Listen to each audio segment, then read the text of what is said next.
Assalamualaikum warahmatullahi wabarakatuh. Selamat datang di channel saya Genawan Alon. Dimana ini video perdana untuk berbagi tutorial mengenai seputar genset.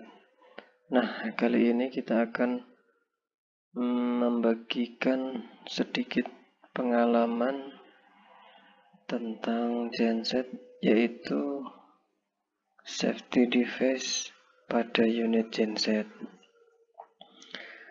Baik, kita langsung ke materi. Apa sih yang dimaksud safety device? Safety device pada genset adalah suatu sistem yang dirancang untuk mengamankan unit genset dari kerusakan yang fatal jika terjadi masalah atau gangguan di saat genset beroperasi. Dan cara kerjanya yaitu unit genset akan shutdown atau stop sendiri dengan otomatis saat terjadi masalah atau gangguan sistem pada genset, tanpa harus menunggu genset itu atau mesin dari genset itu rusak parah atau rusak total. Dan pada genset sendiri ada beberapa macam safety device yang difungsikan, yaitu tergantung dari tipe panel kontrol yang digunakan. Secara umum, sistem safety device pada genset adalah sebagai berikut. 1. Safety device untuk high engine temperature atau overheating. 2. Safety device untuk low oil pressure engine. 3. Under dan over speed atau juga under dan over frekuensi. 4. Under dan over voltage. 5. Safety device untuk overload atau overcurrent. Kita bahas satu persatu dari masing-masing sistem safety device yang ada di genset. Pertama, safety device untuk high engine temperature atau overheating, yaitu safety device ini akan aktif atau berfungsi saat terjadi engine temperatur sudah mencapai atau melebihi batas maksimal yang ditentukan settingan pada modul. Misalkan settingan itu 103, maka saat temperatur sudah mencapai 103 derajat Celcius, otomatis engine akan shutdown sendiri. Settingan temperatur atau overheat shutdown itu beragam, tergantung dari masing-masing distributor genset. Ada yang mulai dari 97, ada sampai 105, bahkan ada yang sampai 107. Dan kita ketahui beberapa faktor penyebab overheat engine itu sendiri. Ada beberapa faktor. Salah satunya yaitu kisi-kisi radiator kotor atau buntu. Jika kisi-kisi radiator kotor atau buntu, jadi radiator itu akan terhalang oleh kotoran itu, sehingga hembusan angin atau udara yang dihembuskan oleh kipas radiator akan tidak sampai ke fin atau core-nya radiator. Terus selanjutnya bisa juga karena termostat jamet atau macet pada posisi valve termostat itu pada posisi nutup. Karena saat dalam posisi tertutup, otomatis aliran air atau coolant yang menuju ke radiator sedikit. Dia akan cenderung muter-muter di di dalam engine.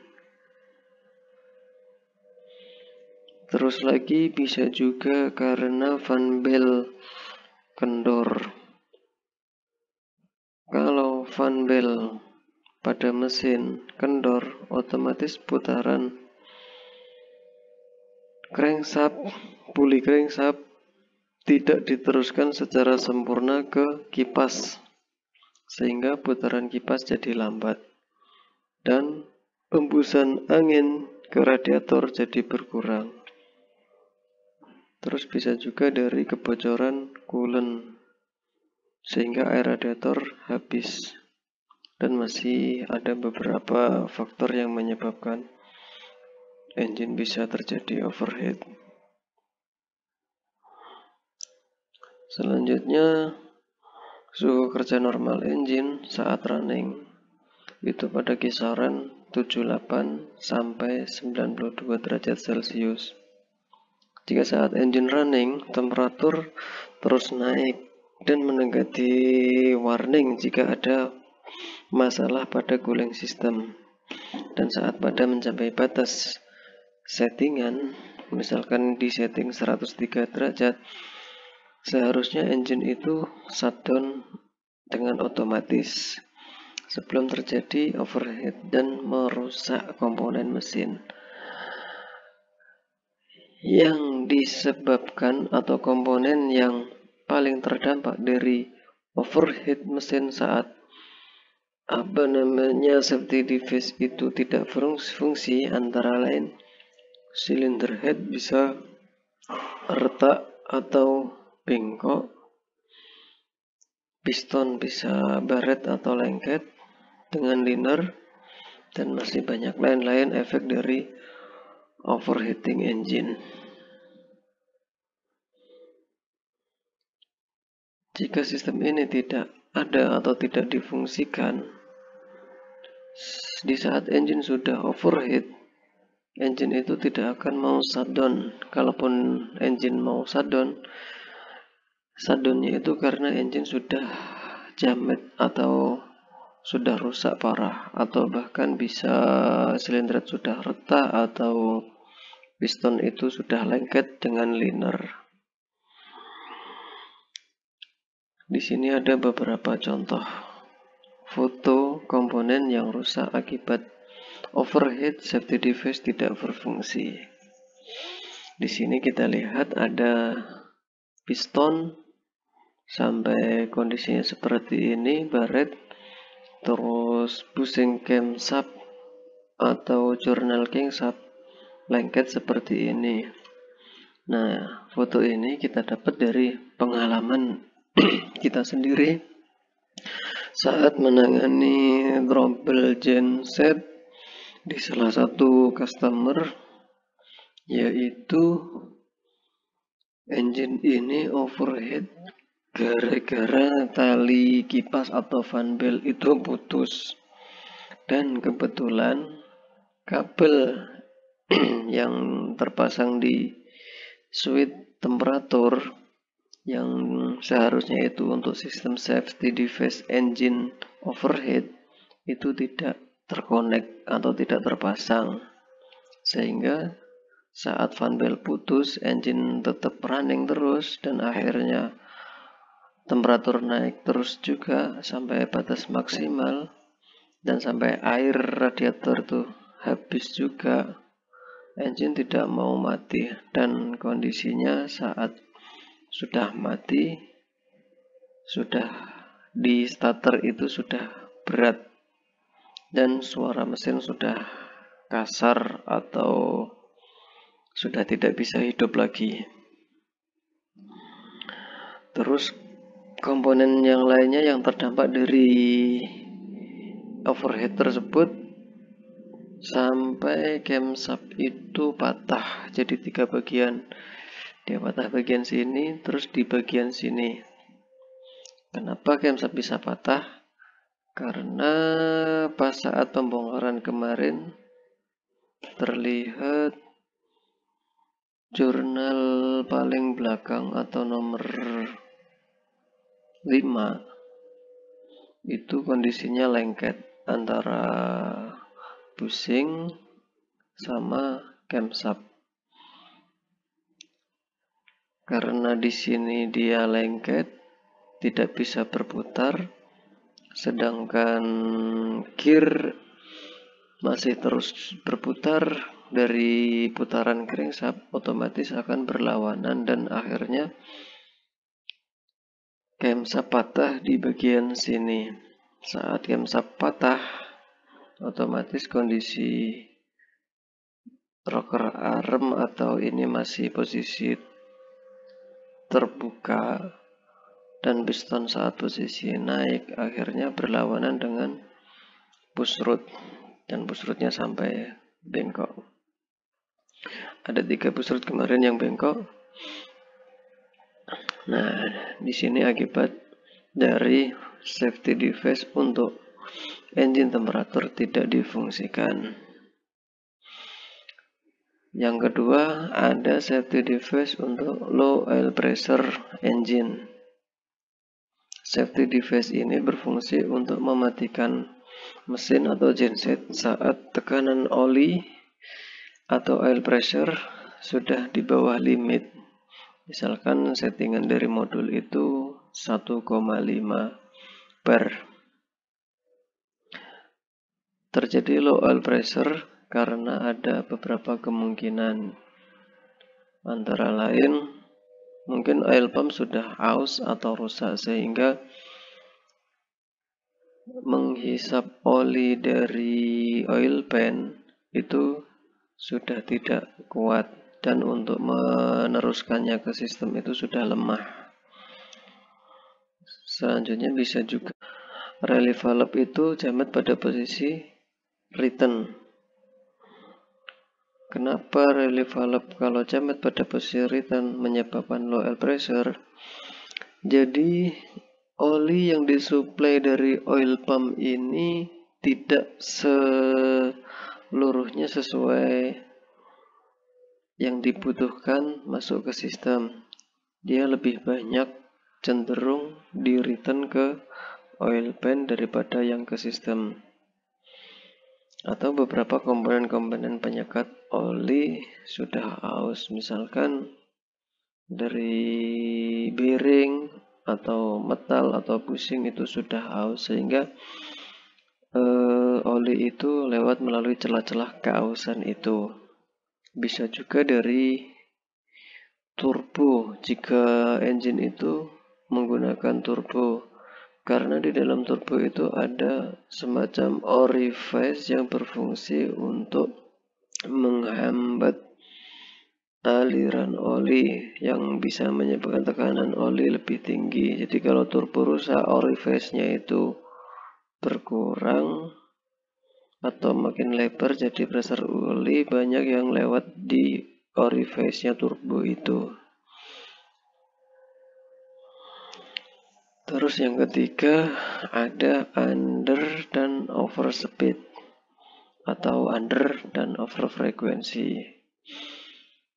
Untuk under dan over speed sama under dan over frekuensi itu sebenarnya satu kesatuan di dalam sistem genset, di mana speed naik otomatis frekuensi akan naik, di mana speed turun otomatis frekuensi juga ikut turun. Karena speed itu diambil dari engine dengan satuan RPM, sedangkan frekuensi diambil dari generator dengan satuan Hertz atau Hz. Untuk under speed atau under frekuensi ini berfungsi saat terjadi genset itu under speed atau under frekuensi, genset itu akan shutdown sendiri, dan begitu juga saat over frekuensi atau over speed. Sedangkan under speed atau under frekuensi itu tujuannya untuk melindungi mesin supaya tidak terlalu dipaksa saat beroperasi di bawah nilai under frequency shutdown. Dan overspeed sama juga untuk melindungi mesin atau generator supaya tidak terjadi overspeed, karena kalau sampai overspeed bisa merusak komponen lebih parah. Generator bisa hancur pada kumparan-kumparannya dan mesin juga bisa jebol atau patah crankshaft atau lain-lainnya. Terus yang keempat, under dan over voltage. Under dan over voltage, fungsi dari sistem ini selain sebagai pengaman genset juga sebagai pengaman alat yang disuplai tegangan dari genset tersebut. Contohnya untuk menghindari rusaknya komponen-komponen komputer, AC, lampu, dan lain-lain sebagainya. Yang kelima, safety device untuk overload dan overcurrent. Device ini berfungsi untuk mematikan mesin atau genset saat terjadi kelebihan beban yang digunakan oleh genset tersebut. Bisa juga untuk menghindari pemaksaan genset dari kelebihan kapasitas. Misalkan genset kapasitas 30 kVA. Nanti di modul atau di parameter modul disetting juga untuk 100%-nya 30 kVA. Jika user menggunakan genset tersebut di atas kapasitasnya, misalkan 30 kVA lebih, otomatis genset itu akan shutdown sendiri. Jadi tidak sampai ibaratnya genset itu bekerja ekstra. Dan untuk delay-nya semua safety itu tergantung juga settingan masing-masing distributor.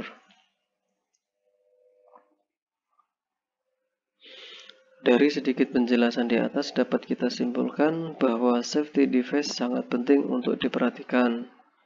Karena itu, di saat kita melakukan tes commissioning atau tes running awal genset, wajib kita lakukan simulasi pada sistem safety device ini. Jadi kita pastikan safety device pada genset tersebut sudah berfungsi dengan normal atau tidak. Dan sebagai sebagai sedikit saran dari kami, jadi sebelum kita menghidupkan genset atau mengoperasikan genset, sebaiknya dicek dulu untuk oil level engine, level coolant radiator, baterai, fuel, supaya saat engine sudah hidup tidak terjadi masalah-masalah yang tidak kita inginkan. Oke, itu dulu yang bisa saya sampaikan. Mudah-mudahan ada manfaatnya. Terima kasih. Wassalamualaikum warahmatullahi wabarakatuh.